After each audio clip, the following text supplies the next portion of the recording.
Great to see you. We'd love to know the inside of this group and how they were able to pull off what they did October 7th. First, can you tell the audience your background, people that didn't read your book?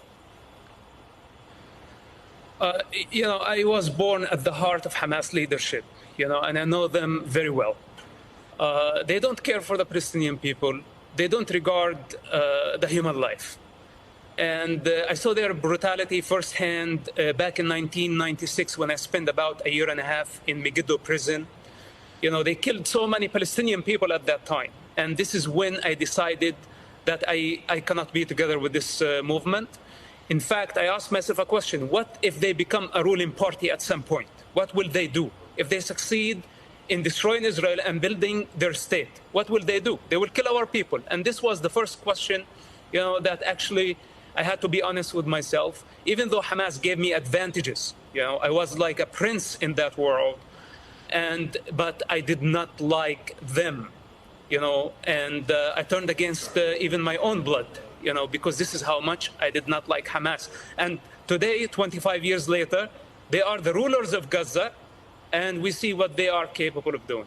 We saw what happened October 7th. We saw them do what they did to Holocaust victims. They have now over 200 hostages, murdered babies in their cribs, and we see the horror of what they're capable of. Now they've retreated back to Gaza, and a ground incursion is about to happen. Would you recommend Israel do this, and what will they find when they go in? Okay, first of all, we need to evacuate civilians as much as we can. This is an ugly war, and Israel did not start it. Hamas did. First of all, we need to encourage civilians to go into Egypt, possibly women and children, maybe men over 50 years old. These need to get out of the picture. Then the strip need to be cut two pieces, north and south, two parts. The northern part, this is where most of the tunnels are. We need to have a solid siege, okay, for long enough to deplete the enemy and to starve them.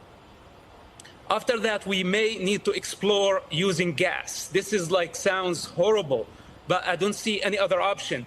The tunnels are interconnected, and gas could be one of the solutions, but this has to be in the right time. We cannot just rush into Gaza. There is no modern army that is prepared for this type of war. And most importantly, we need to get the civilians out of the picture. As long as there are civilians there, right, then the operation might be incomplete. But Mosab, you also say it's almost impossible for us to give aid to the Gaza Strip. $100 million we're about to give them and keep it away from Hamas. Don't you agree that that can't work? Look, after we destroy the tunnels, we need to finish Hamas rule in Gaza Strip. This is priority number one. Then we need to replace the regime. Could be the Palestinian Authority, could be the Egyptian government, could be Arab League force. We need to replace their rule in Gaza. After that, we can talk about aid. But as of now, sending any aid is a mistake. So you also believe that this isn't about the Palestinians fighting for their rights and their sovereignty. What is the real mission of Hamas, and what do they really think of the Palestinian people? Hamas is not a national movement. Hamas is a religious movement with a goal to establish an Islamic state. They don't care for nationalism. Actually, they are against nationalism. With that said, my understanding that they are using the Palestinian cause only to achieve their goals, so the long-term goal, transforming the Middle East and the world into an Islamic state. This is Hamas agendas, and they are not hidden, by the way. So Hamas is serving foreign agendas. We're talking about Iran, and we're talking about Russia lately. Hamas serve those parties, and Iran pays them close to $1 billion annually. Iran is the real master in this picture. Hamas does not serve the Palestinian people. Hamas serve Iran. Those are the masters of Hamas. So their lie about nationalism, that they are a national movement and they care for the Palestinian people. Look at them. They are using Palestinian people as a human shield. We need to free Gaza from Hamas. This is what Israel is doing. It's doing the Palestinian people the greatest favor by bringing Hamas down.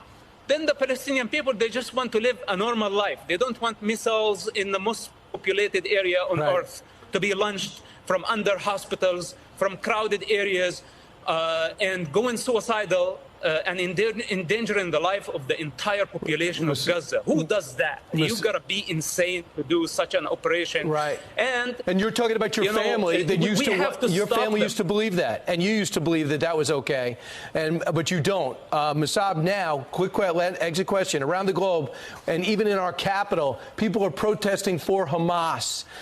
They're saying for the Israel to back off and stop with the airstrikes. Well, what do you say to those protesters? What is about their mindset? Okay, listen, I cannot convince the entire world of truth. Right now, people are emotional. They hate to see children dying. Even though, Hamas is killing the people at the hospital, and we have evidence of that, but they still blame Israel. People can blame whoever they want. But now we have to concentrate. We have to focus. Public opinion is very important, but unfortunately, it's not the time to win the public opinion. It's the time to win the war against the most brutal terrorist organization living today.